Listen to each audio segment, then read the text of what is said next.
You're listening to the Author Stories Podcast, bringing you the story behind the stories and the storytellers. Margaret White, Terry Brooks, Sheena Kamal, Matthew Quick, J.T. Ellison, Walt D. Williams, Brad Thor, Corey Dr. O, Brandon Sanderson, Robin Mott, Ernest Klein, Jim Butcher, Sherwin Harris. Visit hankgarner.com for archives of all the shows. Today's guest is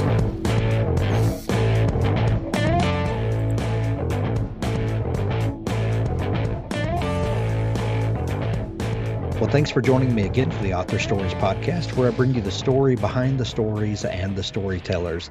Today, I'm super excited to have J.C. Cervantes on the show with me today. She has an amazing new book. It's called Shadow Crosser. It's book 3 in her Storm Runner series, and it is available everywhere when you're hearing this. This Shadow Crosser is in the Rick Riordan Presents series, and excited to talk about it today. Welcome to the show, Jen. Thanks for having me. I'm happy to be here. I'm excited to have you. Jen, we begin each show with the same question, and that question is, what is your first memory of wanting to be a writer or storyteller? Oh, gosh. Well, I have to first say that I was a very early reader, and I loved story, and I come from an oral storytelling tradition. And so I remember falling into those stories as well. But I never had a moment that I can remember as a child that I thought that I would grow up and be a writer. I think in my mind, authors were famous and rich and lived in mansions in New York and California. And so I don't think that it would have crossed my mind as a potential career choice. And so I often say that writing found me much later, when my youngest daughter asked me to write a story for her. So tell us that story. She asked you to write a story for her, and what was your response? She was going off to school one day, and she said, Mom, she has this little bear named Julie Bear, and she said, will you write me an adventure story? I have a master's degree in English, but it's in rhetoric, and so I don't remember ever writing fiction. And so I said, okay. I mean, even though I told my kids stories, and so I sat down with a yellow legal pad and a pencil, and I started writing, and something just really opened up in me, and the process was incredible. And I thought, oh my gosh, like, why have I not been doing this? And I ended up scrapping that. I did share with her what I had written. And so then I started writing something else, which ended up becoming my first book. And I didn't know that I was writing a book. It was very much a sequential process.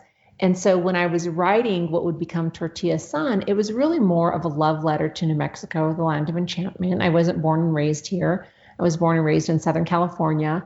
And there was so much here in terms of the landscape and the traditions and cultures and spiritualism that I really wanted to honor.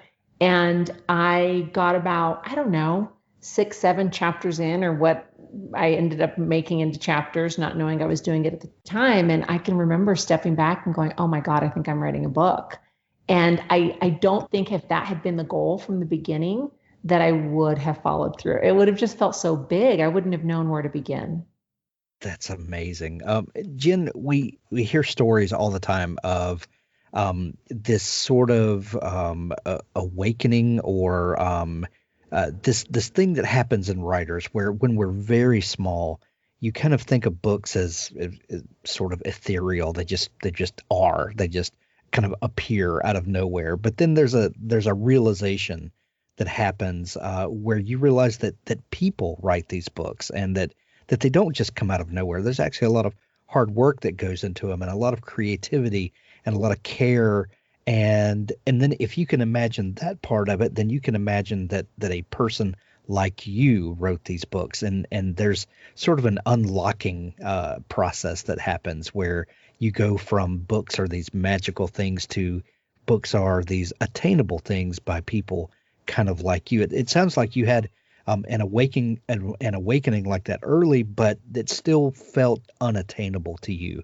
When you sat down with that legal pad and started writing out this story, was there ever a moment where you realized, okay, this not only is this attainable, but I'm actually kind of doing it.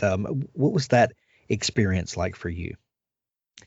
Well, I think once I knew, I wrote like I read. I wanted to see what was going to happen. And so back then, I was not an outliner. I just kind of let the story take me wherever it wanted to. And so I think once that story was complete and over, I didn't know what to do. I just thought, well, okay, I've got this book. What am I supposed to do with it? Am I supposed to try and get it published? Is it just for the family? Is it just going to sit on my computer? And so I took the first step. I remember going down to my local bookstore and at Barnes and Noble, and I sat down on the floor in front of, all of these craft books and how to write a novel and how to develop character and setting and how to get published. And I started pulling them off of the shelf and going through them. And I remember looking at Publishers Marketplace, which outlined, what agents were looking for and what does this process look like. I didn't even know what a query letter was. I didn't know what literary agents were. And so that began the process. And it was quite some time of learning and absorbing. And I got involved with SCBWI, which is the Society of Children's Book Writers and Illustrators, my local chapter. I found some critique partners and I started putting my work out there to let people read it and critique it.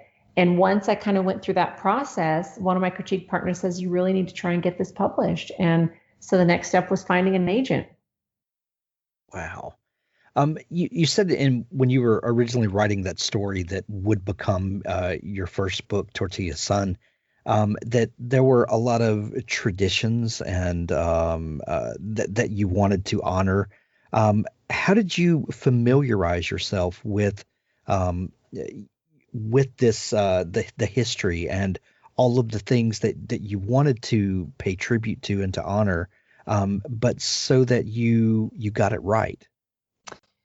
Well, so I'm of Mexican descent, and I had spent summers in New Mexico as a kid with my grandmother. She had a place up in Pecos, which is right outside of Santa Fe. And I can remember walking by the river and spending time out in the countryside. And then she had a home in Albuquerque. And I remember as a kid thinking, why would anyone live here? Why would anyone want to be here? There's nothing going on. I mean, you can imagine back then, there's no internet, there's no connection to other places. And so it felt very small in comparison to San Diego.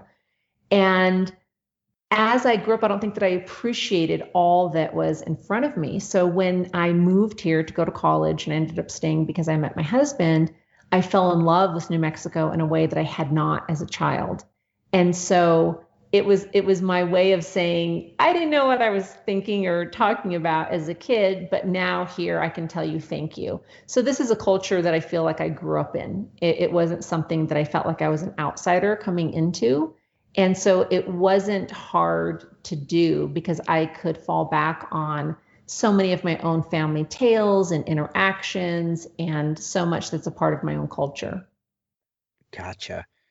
When you're writing a book like Tortilla Son and your audience is kind of this young adult, middle grade audience, your publishing story is very similar to a lot of people's stories. But when you're dealing with an audience this age, what are some of the challenges that you were met with when you published the book, and how you get the word out, how you connect with your audience that are not adults and not your typical book buyers? Yeah, so so much for middle grade anyway is school and library market. And what they don't tell you in Publishing 101 when you go out and you're studying and trying to learn as an author is so much depends on your publisher, depends on the marketing and publicity dollars that they put behind your book.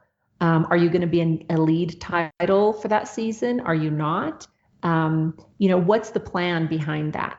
And how invested are they in that particular book? Because a publisher that's acquiring, so many books a year cannot make every single one of them a lead title. And so those decisions are made in-house. And we as authors, we don't have a say in that, especially early on in your career, unless you're lucky enough and you have multiple publishers vying for your book. And even then, it's not written into the contract, oh, we're going to give you XYZ for marketing. And so when I started thinking about when I published Tortilla Son, I was such a neophyte. I had no idea what I was doing. I didn't know about position marketing. I didn't know about any of that. I didn't know about distribution and how that worked. And so I was just so happy to be published. It was with a wonderful publisher, Chronicle Publishing in San Francisco. They do beautiful books. I'm very, very committed to creativity and art. And I had a wonderful editor, but I didn't have any really money behind the book. They did send me to a couple of conventions, the American Library Association, and I think the National Council of Teachers of English annual conference. And so those are always helpful because then you get to go and network with teachers and librarians and do more of a grassroots marketing, because they're the ones who are helping get these books into the hands of kids. Essentially, it's not just parents. And when it came time with the Storm Runner, because Rick Riordan Presents is with Disney, they really believe in this imprint. They believe in the platform that Rick is creating to bring mythologies from all over the world to readers. There is a lot more that's put behind these books. And then you have someone like Rick Riordan utilizing that platform and putting his own stamp of approval. And, he's sharing your book on social media, and he has such, an enormous following that it's a real leg up for authors. And so, those are just some considerations and really learning about distribution and how that's done and who's making the decisions, buying for Barnes & Noble. There was once a time when one person was making those decisions. I mean, think about that. That has since changed. But if you have one person making buying decisions for a national chain, that can be problematic. For sure. So you published Tortilla Son. When that book is out and you're doing some promotion for it, when some of that starts to die down, how do you start feeling as a new writer who has kind of awakened the storytelling gene, if you want to kind of put it that way? Yeah. When did that next story start tugging at you? It was already tugging at me when I went out to write a query letter and I got my first agent. And so that was a done deal. Like there was no turning back. And, I went through many years of rejection where I remember thinking, gosh, I wish I didn't want to be a storyteller. I wish I didn't need to do this thing. And I wanted to throw in the towel because it's really hard to face those kinds of rejections over and over and over again. And especially when you believe in the stories that you're telling, or you have so many close calls, it's so close to being acquired by a house. And then for whatever reason, something falls apart. And so it was really hard to kind of keep the brave face during those times.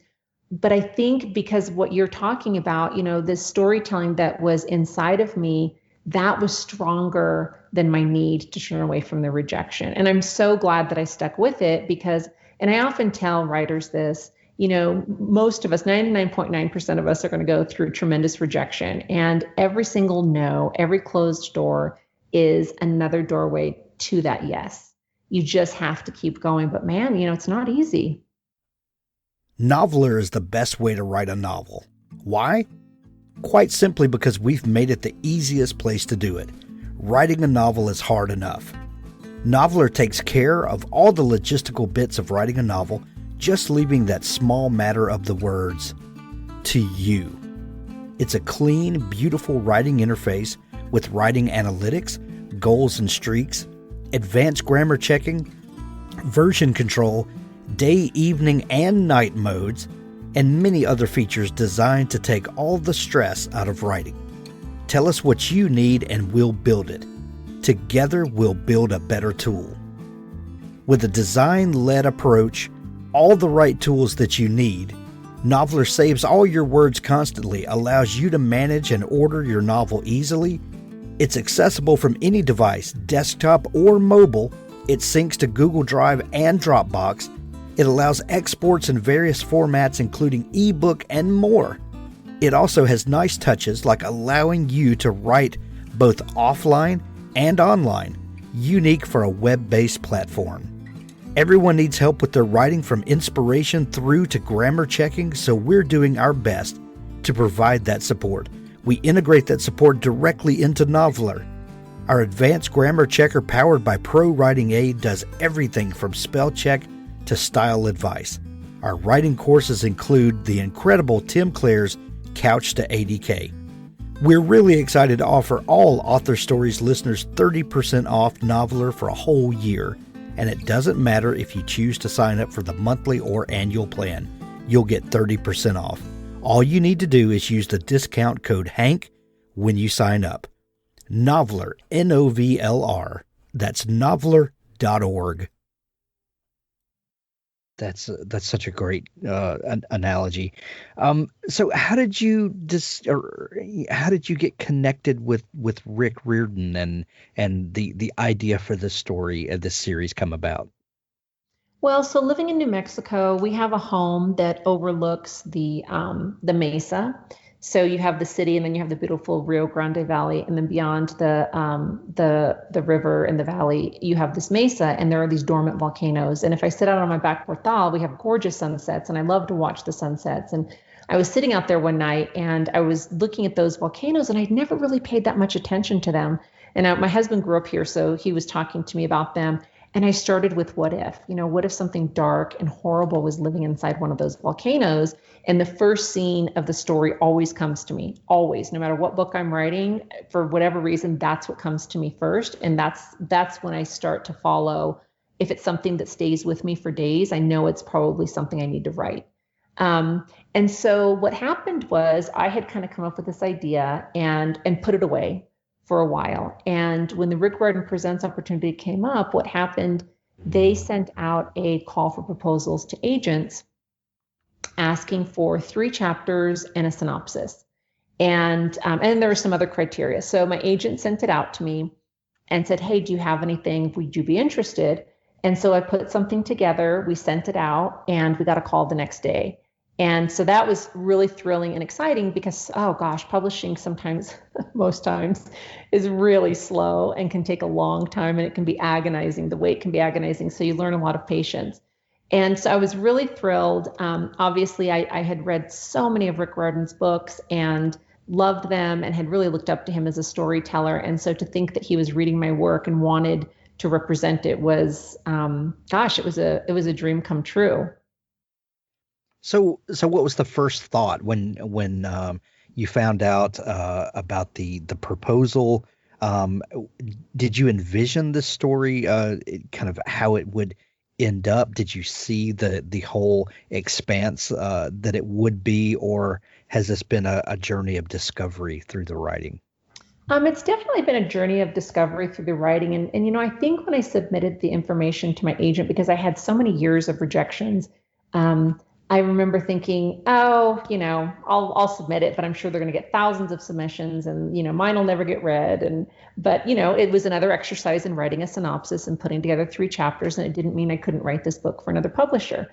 And so I think my initial thought was one of protection and kind of wearing my armor against what I thought might be an inevitable rejection. Sure. And so for me, I had the synopsis, I had the idea of where the story was going to go. But interestingly, Hank, what happened is once they acquired the book and the celebrations, started, my editor said, okay, you've got 4 months to write this book. And so the Stormrunner is 448 pages, and I had a lot of research to do. And so I was it was a daunting task, but I was up to it. And because of the pace that I had to keep, I had to make decisions very quickly. There was really no time to kind of let the story steep. And so I changed a lot while I was writing that synopsis that I had originally sent. I'd have to go back and read it now, but I bet if I did, I would laugh because I think the core elements were probably there, but in terms of some of the details, they completely changed. So for the uninitiated, Rick Riordan wrote this series of books in the beginning, the Percy Jackson books, mm-hmm. and he took Greek mythology and took these concepts, these old stories, and brought them into the here and now in a great fantasy setting where real life meets these old mythologies and stories and becomes this dynamic new thing. And his imprint, the Rick Riordan Presents, is taking authors from different cultures and different experiences around the world and bringing their mythologies, ones that Rick maybe is not an expert in or familiar with. When you realized or when you started working on a proposal, what were your ideas that you immediately thought, I want to bring this, and I want to expose the world to these stories? What were some of those kind of core concepts that really intrigued you? Well, I knew that I wanted to write about the god of death, darkness, and destruction, Apush, because those are some of the stories that I heard growing up. And what's interesting is it wasn't until I started really kind of culling through all of the research and the text and even primary materials that I realized that my grandmother had completely sensationalized and fictionalized on her own, right? Because Sure. What made it challenging is there is no cohesive narrative, Hank. When the Spanish came over and colonized this area in Mesoamerica, the records were destroyed. And so we are left with 4 codices. They're incomplete. I think they just found a 5th one. And the glyphs that were found or in the pyramids or on some of the archaeological finds. And so even then, we are looking through the lens of whoever is uncovering those facts, right? And so we don't have these stories written down anymore. And we are relying on someone else's interpretation. And so I found that when I was looking through all of the different books and texts that are out on Mesoamerican mythology, that things just weren't adding up. There were competing stories, and it was really hard to kind of put together a cohesive narrative, and it was challenging. And so for me, I really started with what I knew, what I had heard growing up. And this does not represent all of Maya mythology and all the stories. And this is just my take, my interpretation based on stories I heard as a kid, and then going forward and doing my own research. And I'd been to some of these sites. So I'd been to Tulum and Chichen Itza, and I spent a lot of time in Mexico. And so, I drew on those experiences as well. But my hope is that this isn't going to be, okay, you want Maya mythology, go read J.C. Cervantes' books. There's so many others that are writing books like this, that have written books like this. And I hope that there are going to be dozens and dozens and dozens more, because as we know, imagine if we only had Rick Riordan's books on Greek mythology. I mean, that would be problematic too. So, Sure. So that's my hope, that it'll inspire other people to write in the same vein, and also hopefully bring attention and light to those who already have. Well, and this would not be such an intriguing series if there weren't a cast of characters that we grow to love and that we get to champion and we get to go on this adventure with. The main character, Zane Obispo. Tell me about Zane, and how did he come to you, and kind of what were your initial thoughts and hopes for this character? Oh gosh, Zane. Oh, love that kid. So Zane came to me fully formed. And I can remember resisting the fact that he walked with a cane. And all of my characters come to me fully formed with all of their challenges and hopes and dreams and fears. And I have been known to resist what they want. And I try to put words in their mouth, and I try to make them into something I want, or I want them to fit my plot neatly. And they rarely go with me, and it's always a disaster. So I've learned along the way to trust my characters and trust where they want to go and to follow them. And so Zane came to me fully formed. I knew that he was a lonely boy, but not sad. I mean, he was very fulfilled in his life. He was being homeschooled. He had his dog Rosie. He had his neighbor that he really, his 2 neighbors he really admired and liked. He had his Uncle Hondo and his mother at home. So, for all intents and purposes, I mean, this is a happy kid, but he doesn't want to go back to school because school is where he has been bullied.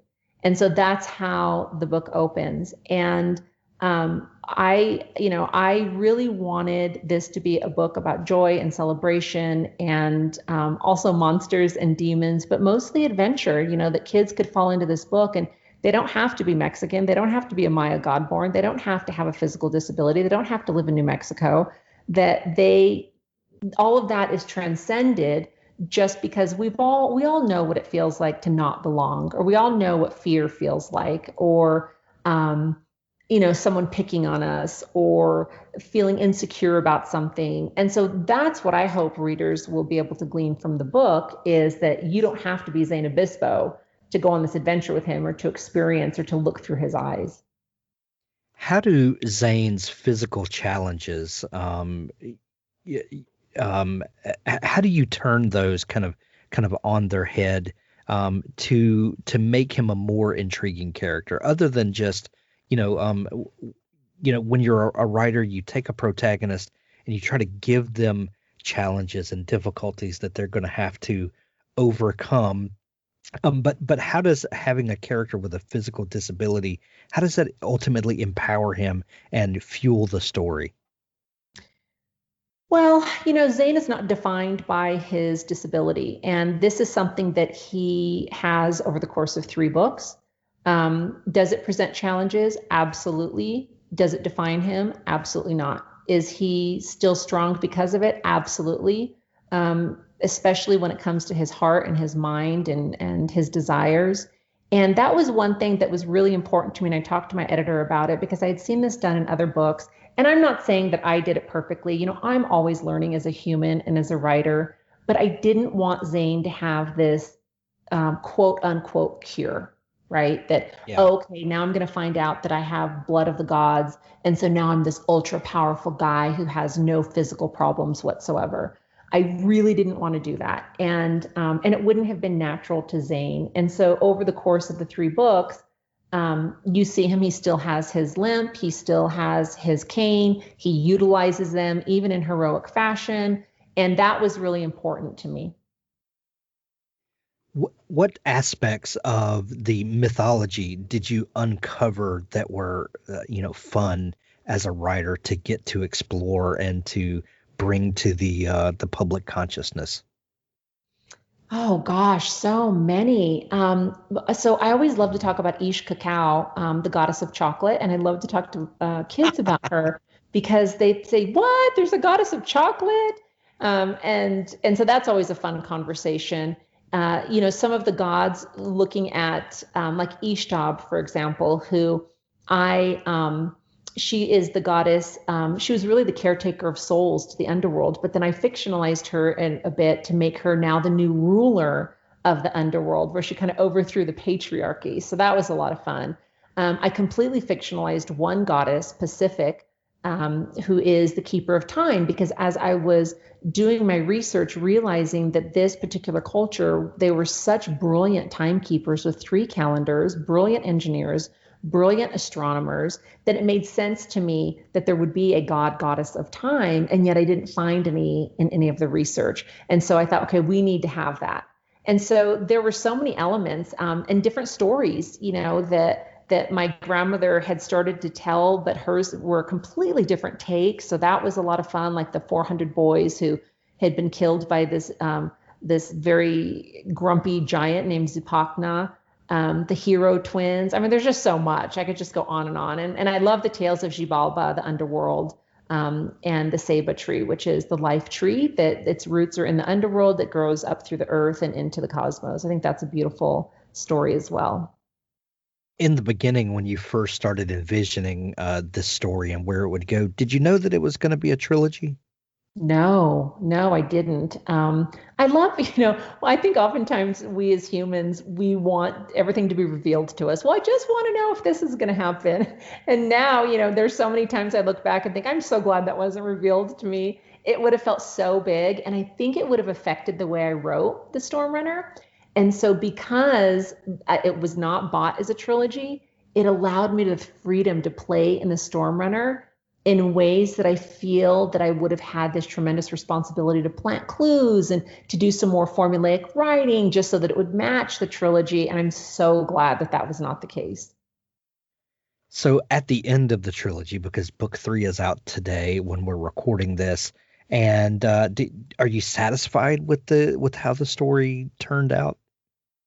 I am. I'm really proud of it. I never imagined myself writing a trilogy. It feels like a daunting task. And with the Shadow Crosser, I hate to say this, but I'm going to say it. It's probably my favorite book in the trilogy, just because I took, and I don't want to give too much of the plot away, but I took, how do I want to say this? The history as we know it and colonization and everything that happened to this culture, and I turned it on its head.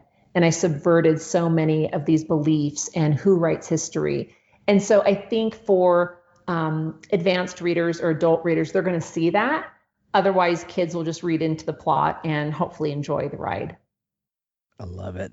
So, Jen, what's up next for you? I know that you've been feverishly working on this, but now that the book is out and you kind of have a chance to catch your breath, is there another story that's starting to nag at you?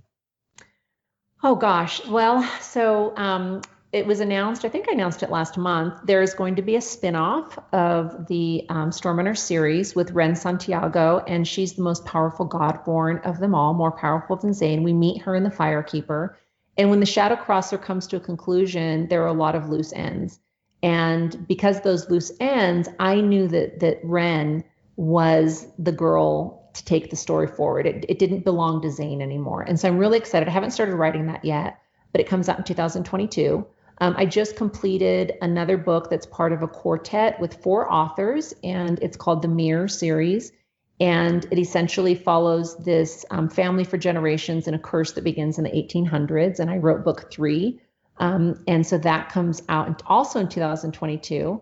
I've written a couple of short stories that'll be in anthologies next year. But currently, I'm working on a project that I'm so excited about, Hank, because it's nothing but fun and joy and lightness. It's a young adult, and it has not been announced yet. But I'm really excited to share that one with the world. So I know the next 4 books I'm writing over the course of 2 years. And what happens for me is, even if I get, and I will, get ideas in the course of writing those 4 books for other books, I'll just kind of write down whatever first scene comes to me, and I'll get to them later. So I've got a busy couple of years coming up. It sounds exciting. Jen, this has been so much fun talking. The new book, Shadow Crosser, is available everywhere now. When you're hearing this, we'll put links to it in the show notes to make it easy for you to find.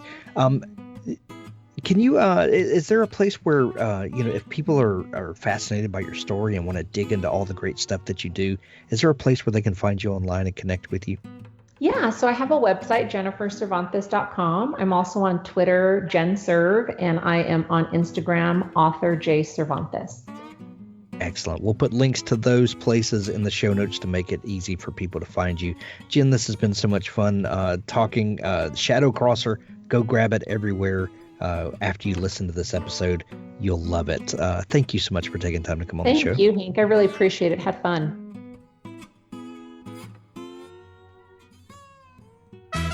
Authors, I have a fantastic new service to tell you about. It's called PubSite.